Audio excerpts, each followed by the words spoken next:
Bueno, hay algo que es implícito y es necesario para el ser humano para poder sobrevivir, al margen de respirar, alimentarse o abrigarse, por ejemplo, aquí en Asturias, que es comunicarse, ¿no? Sin comunicación, sin comunicarnos, no podríamos estar vivos, al menos de una forma equilibrada.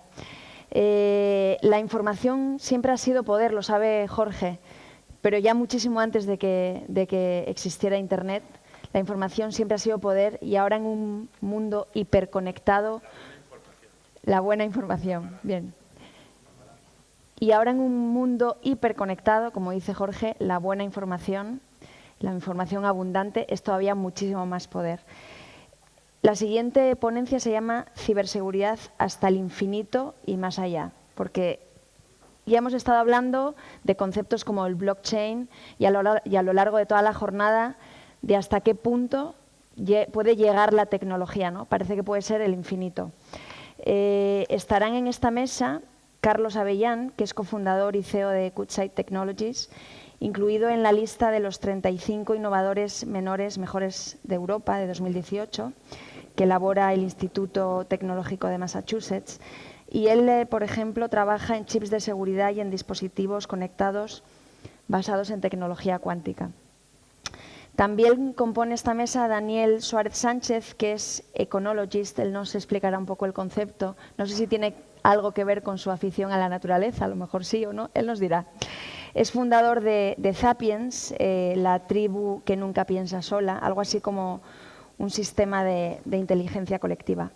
Nos introducen a estos dos ponentes y modera esta mesa Rubén Hidalgo, que es director de Impulsa del Ayuntamiento de Gijón. Dani, Carlos, ahora que todavía no nos escucha nadie, os voy a decir una cosa. ¿Vosotros visteis Men in Black 1? Sí, sí. ¿Lo habéis sí, Carlos, sí. Cuando Will Smith le dicen, oye, que vas a ser un hombre negro. Y le dicen, toma, el último traje que vas a estrenar en tu vida. Y dice Will Smith, yo voy a hacer que esto farda, ¿no? Entonces, yo lo que os pido ahora, cuando abre el telón y la gente os escuche, es que hagamos que la ciberseguridad farda, ¿vale? ¿Ok? Muy bien, muchas gracias. Buenas tardes a todos y muchas gracias por aguantar hasta el final los que lo hayáis conseguido, porque yo creo que es una temática muy amplia, variada, complicada y a la vez que interesante y fundamental. Decía Mark Zuckerberg hace 2 años, yo creo, que tenía la ambición de meternos en nuestra mente. Lo dijo así tal cual. Dijo, nuestra ambición es crear unas capas de tecnología que nos permitan interactuar tecnología y mente de forma instantánea. Yo no sé a vosotros qué os parece esto, pero a mí me pareció fantástico. Y os digo por qué. Que seamos capaces de trabajar con realidad mixta, realidad aumentada, realidad virtual, nos permite gestionar la información de una forma mucho más eficaz. Pensad que para el ser humano hay una característica fundamental. Yo no sé esto si va a funcionar del todo bien. No lo toco y así no hacemos nada. Vale. Os decía, creatividad, ¿no? Es a lo que más tiene que aspirar al ser humano para enfrentarse a sus desafíos. Pues esta creatividad para mí tiene mucho que ver con cómo conectamos información y generamos conocimiento de forma eficaz. Que desde el punto de vista del desarrollo de la tecnología creemos cosas que nos permite hacer eso, pues es tremendamente importante. Y de gestionar información sabe quien tengo a mi derecha, que es Dani, como han dicho, Daniel Suárez, pues es CEO de Sapiens, empresa especializada en la gestión de la información. Él nos contará un poco de esto, ¿no? y qué está pasando a nivel individual y corporativo y cómo podemos gestionar más eficazmente nuestra información. Pero la cara oscura de gestionar cada vez más información tiene que ver con vulnerabilidad, ¿no? Y esta misma mañana también en otro punto de esta ciudad, de Gijón, había una charla sobre economía conductual y neurología, porque la tercera revolución científica que estamos viviendo tiene que ver con conocernos a nosotros mismos, ¿no? Saber qué es realmente un ser humano. Y si conocemos muy bien qué es un ser humano, manipularemos muy bien a un ser humano. En la medida de que nuestra información pueda ser registrada y una serie de algoritmos puedan predecir dónde nos duele, seguramente nos vendrá manipular de muchas formas distintas, sin que nosotros nos demos cuenta de nada. Menos mal que Carlos Avellán tiene algo para nosotros y está trabajando en una tecnología cuántica que nos va a permitir velocidad, ¿no?, a la hora de encriptar toda esa información y de alguna manera ser más resistente a aquel que quiera hackearnos, ¿no?, de alguna manera. Hablaremos de ello. Yo creo que para empezar es tan interesante lo que nos tienen que contar estas dos personas que primero yo creo que una intervención de 7, 5, lo que queráis, minutos y luego pasamos a un breve coloquio. Y si te parece, Dani, tú que juegas en casa, pues eres el primero en sacar. Vale, pues nada, pues un gustazo. Bueno, más que hablar de mi libro, que da igual, yo os quería compartir un poco lo que hacemos. Nosotros, solo un minuto, ¿qué hacemos para que tengáis contexto? ¿Vale? Nosotros lo que hacemos es un sistema de inteligencia colectiva mixta para empresas. Eso es un rollo. Entonces, inteligencia es mezclar cómo tomamos decisiones, ¿vale?, información y conocimiento para modificar aprendizajes y comportamientos y culturas. Inteligencia. Eso, para que lo entendáis de una manera muy sencilla, nosotros hablamos de que el mundo está pasando de empresas del siglo XVII, industriales, que gestionaban, yo soy economista de formación, casa, nomía, gestión. Los economistas lo que hacemos es gestionar la casa, ¿vale? Entonces, la economía del pasado viene de gestionar casas tangibles que se tocan, ¿vale?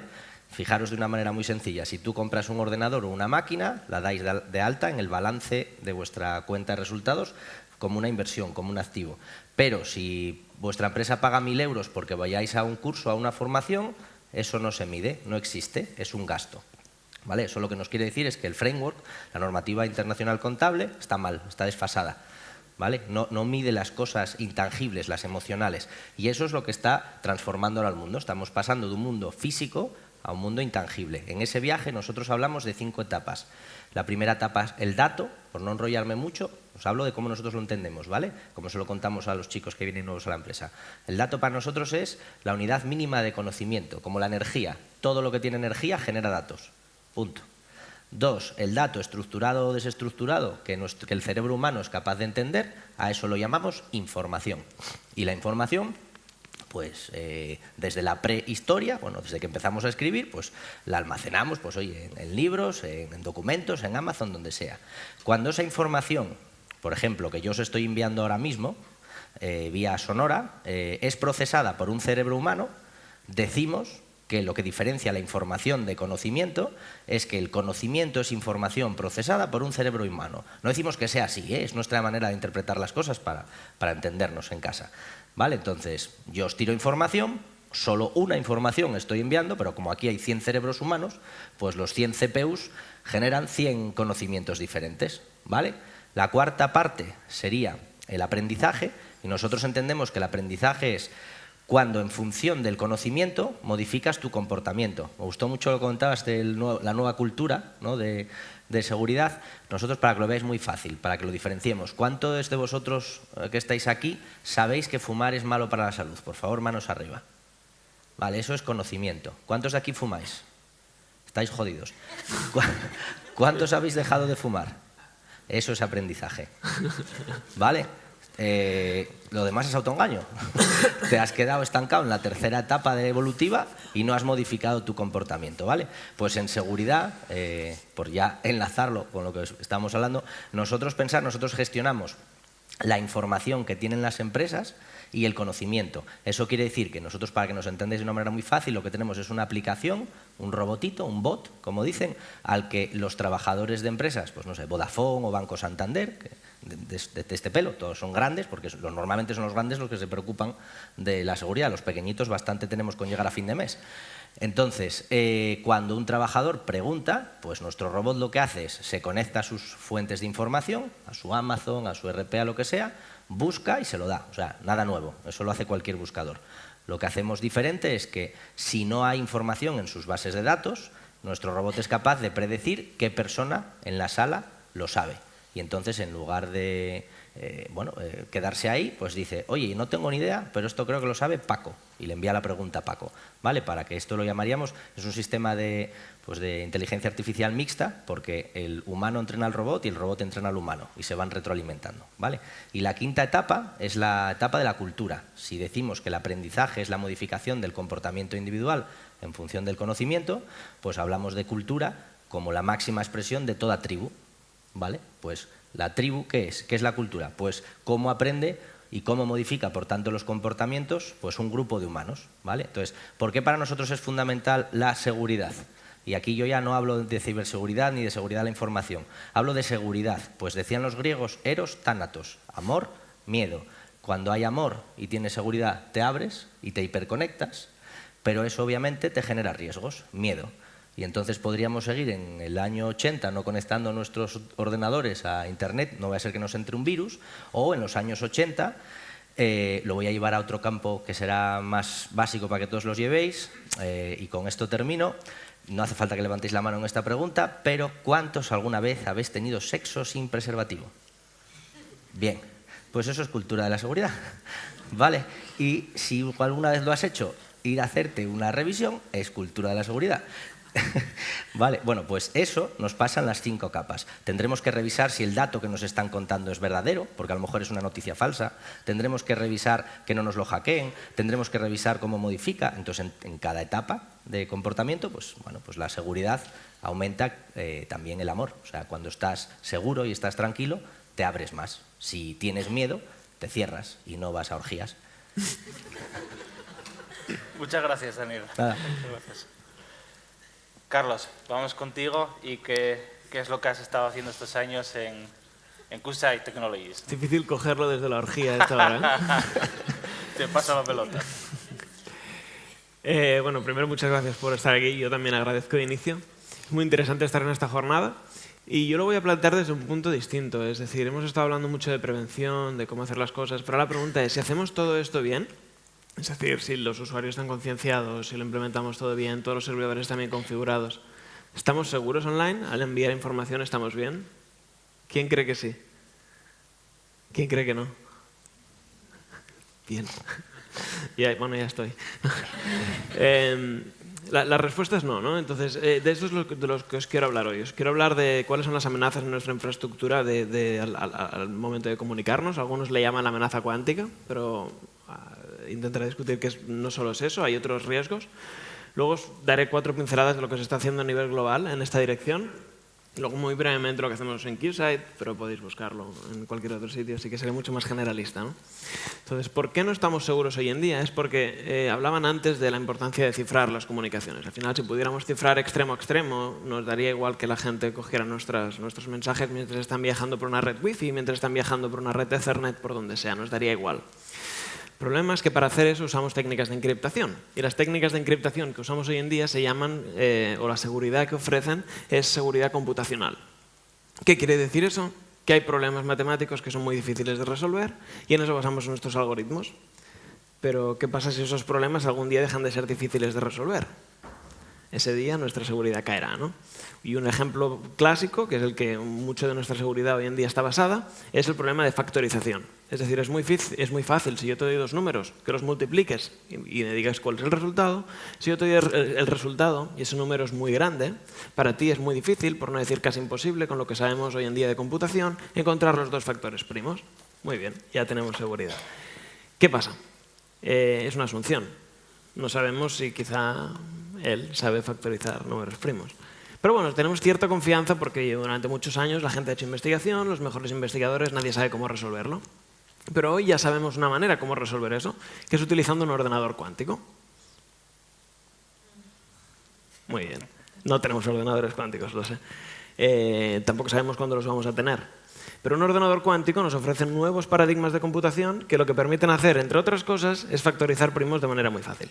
Es decir, si mañana tenemos un ordenador cuántico, podemos romper toda la criptografía que usamos hoy en día, podemos romper cualquier comunicación. Es decir, de todos los emails que mandamos hoy, por trabajo, por lo que sea, todos los datos personales, récords bancarios, transacciones, mañana ya no lo podríamos hacer.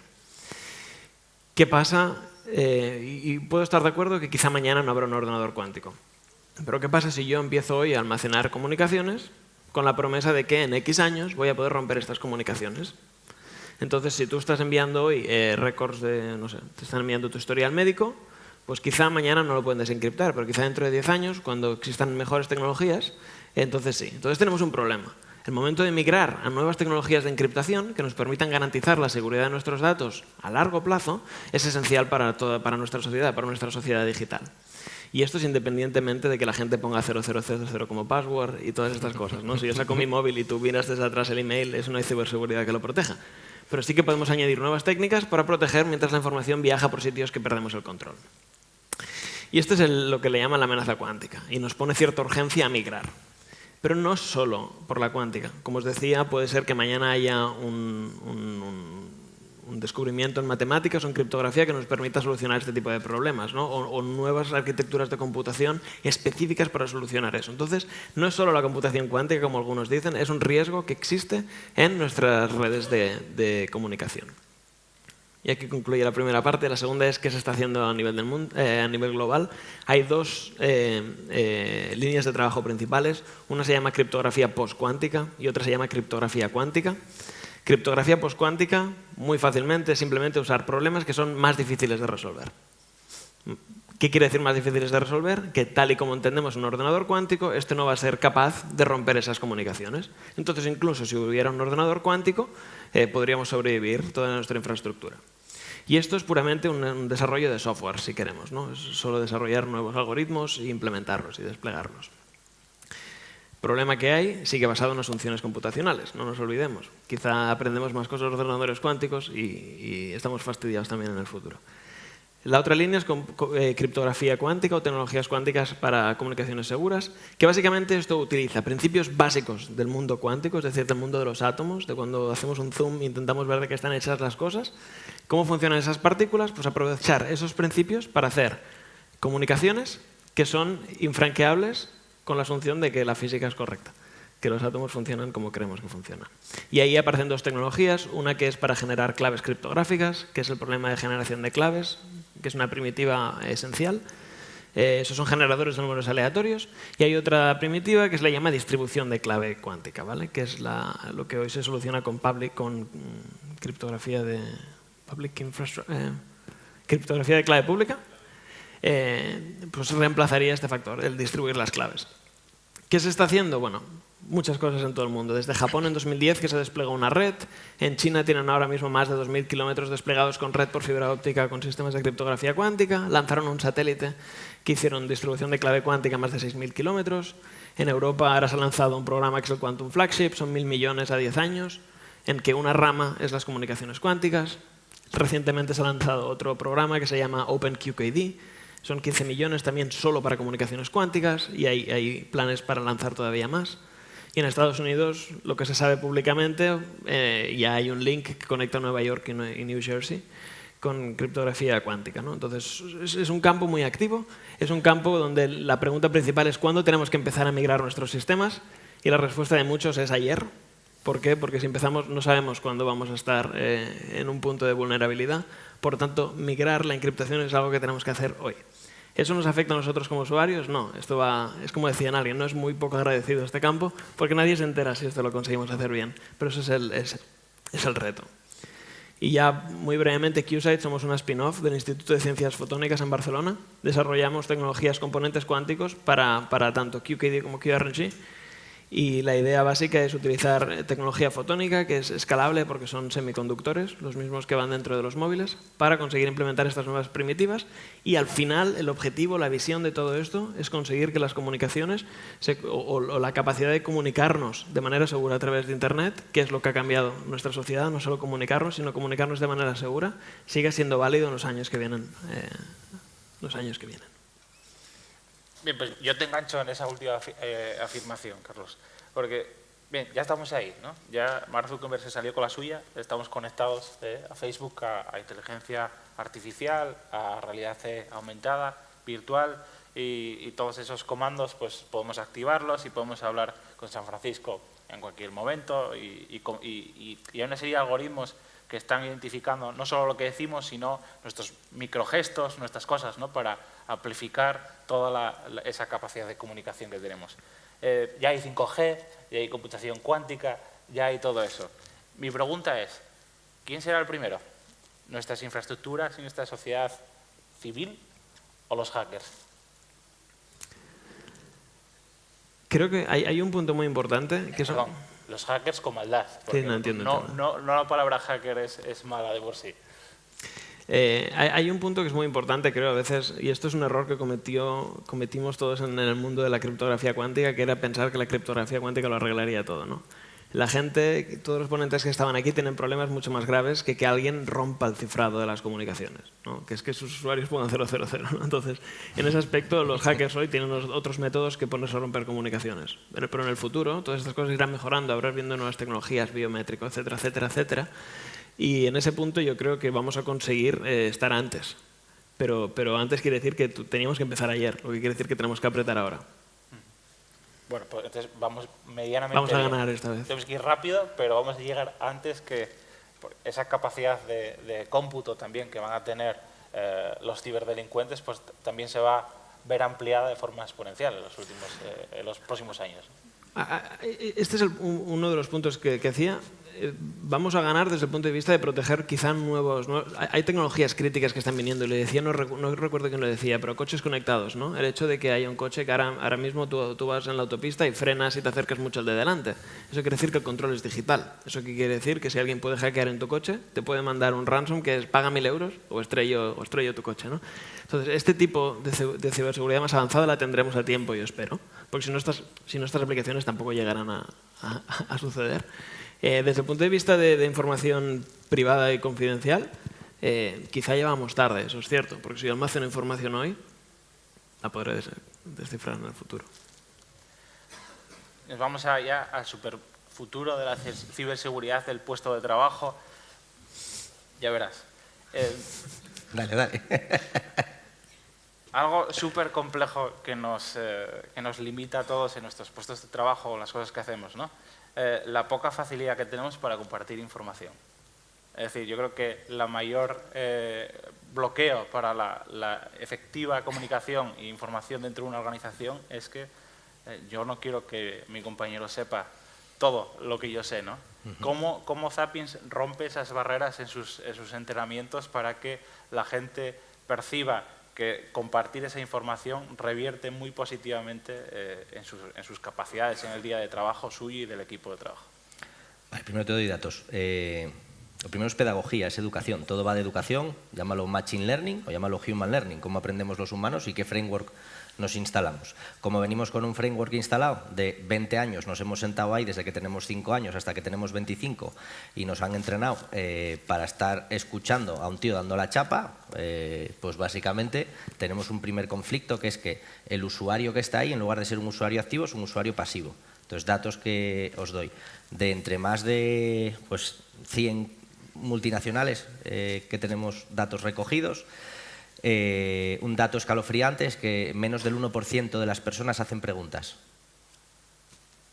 Entonces, cuando llegamos a estas, al final le decimos lo de las preguntas, lo triste es que nuestro algoritmo predictivo ya sabe que de vosotros, pues solo un 1% va a hacer preguntas. ¿Por qué? Pues porque tenemos que invertir ese modelo. Y ese modelo es receptor-emisor. Hasta que no entendemos que ya somos emisores y receptores en paralelo y que tenemos que invertir eso, pues está fastidiada la cosa. ¿Cómo lo cambiamos? Pues bueno, en estrategias a largo plazo, creo que desde un punto de vista educativo hay que hacer un cambio radical en la educación, porque sea una educación bilateral, ¿vale? No lineal en un solo sentido e interactiva. Y segundo, pues ¿qué hacemos nosotros en el día a día con nuestras empresas? Pues fácil, chantajear al usuario. Que te pago 1 euro por cada pregunta que hagas. Y entonces analizo 6 meses, la gente no hace preguntas y en cuanto pago por modificar un comportamiento, ¿qué pensáis que pasa? Ya está. Es muy fácil. Inventamos el dinero hace 6.000 años. Usémoslo para el bien. Muy bien. Y en seguimos con esto, ¿no? Seguimos gestionando esa información cada vez mejor, computando aquí y también en nuestro ordenador. Generamos esa inteligencia artificial que nos asiste. Mark Zuckerberg está aquí con nosotros y compartimos la información. A mí el que más miedo me da es Mark Zuckerberg, más que el hacker malo. A mí el que me da miedo es Mark Zuckerberg o Neuralink, Y ese tipo, porque al final si tú controlas el framework y controlas el control, o como está haciendo Elon Musk, que tiene una empresa que se llama Neuralink, que básicamente es generar interface directamente. Todos visteis la peli de Matrix, ¿no? Cuando te enchufan y dices, bueno, pues en eso se está trabajando, hay más de 600 programadores ya en San Francisco y hay dinero ahí metido. Entonces, al final, cuando digo la coña de lo de la orgía, es que vivimos una orgía digital constante. O sea, es decir, en vuestro móvil llevamos miles de interconexiones, con lo cual dar seguridad ahí es grave. Perdona. No. Carlos, ¿qué podemos hacer ante ese escenario que plantea Dani, ¿no? De que Mark Zuckerberg realmente haga ese control sobre nuestro comportamiento? Esa tecnología en la que estáis o prevéis el posible desarrollo va a tener que ser inteligente también de forma individual, de manera que me proteja de manera constante de gente que quiera comprender mi comportamiento. Al final Mark Zuckerberg tiene nuestros datos porque nosotros se los queremos dar. Claro. Quiere decir, en el momento que tú aceptas el juego, ¿no? Si no quieres, no uses su servicio. En el momento que aceptaste. Lo único que puedes hacer es, desde el punto de vista de regulación, como ha hecho GDPR en Europa, ¿no? Intentar ponerle barreras a estas empresas lo que hacen con esos datos. Pero no hay encriptación que valga cuando tú estás aceptando hacer algo. Si tú quieres darle tus datos, ese señor estará encantado de usarlos. Pero si tú paras de darle tus datos, es un problema, diría, distinto. Y volviendo a la pregunta que te hacía Dani, es decir, si tenemos esos entornos de trabajo ultra conectados y somos capaces de hacerlos seguros para la compañía y para el propio individuo que está trabajando con nuestra información, desde Impulsa a nosotros siempre nos preocupa mucho cómo va a ser la forma de trabajar del futuro, ¿no? Cómo va a ser ese empleado del futuro y en qué tipo de espacios va a trabajar. Y hay dos escenarios posibles. Uno, más o menos el tiempo que estamos viviendo ahora de espacios de trabajo compartido, que el propio espacio favorece todas esas conexiones entre los individuos. Pero si no necesitamos el espacio físico cada vez menos para conectarnos, es posible que tú estés en Picus y yo esté en Cabrales y podamos trabajar juntos para alguien en San Francisco. ¿Es el futuro que llegará?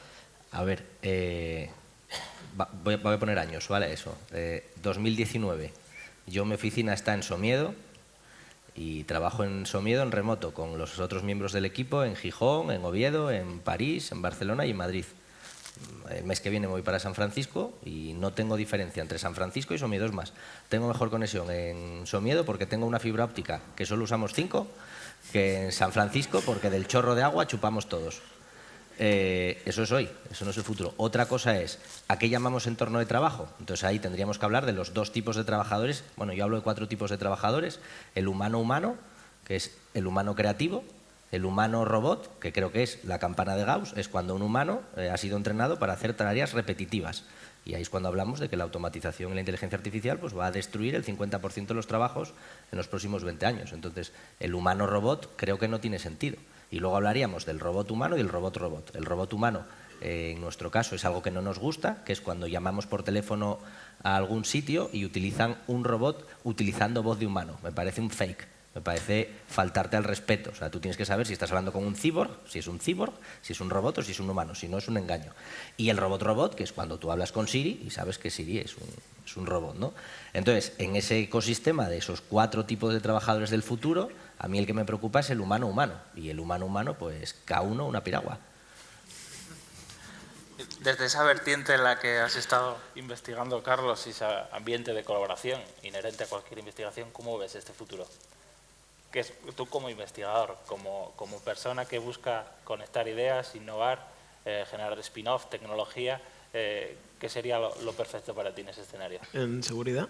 No en seguridad, sino en el ámbito de trabajo. Es decir, ¿qué tipo de espacios de trabajo? La seguridad, ya nos has dicho que más o menos vamos a estar ahí con ella. Desde nuestro punto de vista, nosotros, por ejemplo, hemos trabajado siempre con gente de todo el mundo, ¿no? Pero para mí hay un punto realmente crucial, siempre es la interacción física humana, aunque sea gente con la que trabajas en remoto, verte de manera frecuente, no hay mucha cosa digital que pueda reemplazar el salir a cenar juntos, ¿no? Todo ese tipo de cosas creo que van a ser complicadas y siempre vamos a mantener un cierto nivel, o me gustaría pensar que siempre voy a poder mantener un cierto nivel de interacción personal con la gente con la que trabajo. Aunque sí que es verdad que, y también por el día a día, ¿no? Cuando no estás viajando, estás en otro sitio, tienes un compromiso, ¿no? Es complicado estar siempre en el mismo sitio.